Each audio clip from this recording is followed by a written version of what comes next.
muscles here, and it just takes away from where you want the energy of your body to go.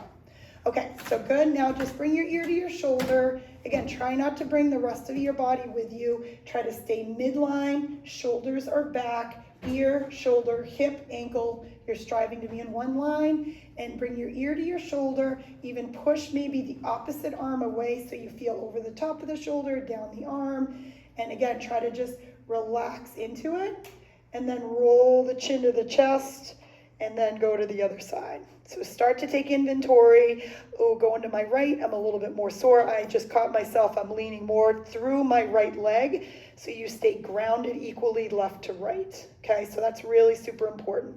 Okay, and again, push that arm away if you can. Exaggerate that lengthening. Then bring your chin to your chest. Kind of just hold this position, let gravity take over. So your chin is to the chest, the nose to the floor. And then you can kind of come up to a midline position.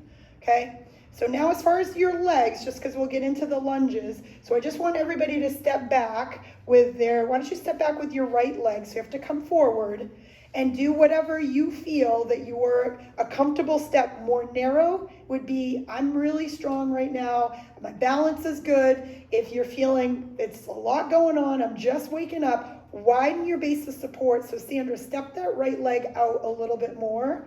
So then you feel a little bit more secure on your feet, and use the chair if you need to.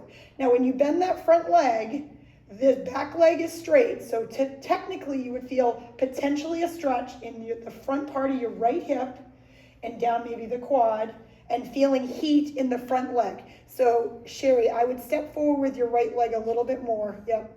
And then if you wanted to, and again, your left ankle isn't going to bend any more than that, but can you bend that knee a little bit, and do you have pain with that? It's a little uncomfortable, okay, but this is as far as I can. Okay, so then come on up. So if you're feeling strong and you're going low, so Faith, go ahead, bend the knee. So just be careful, because that knee's getting close to being over your toe. You'd either hold it here, and if you wanted to, kick this right leg back a little bit more.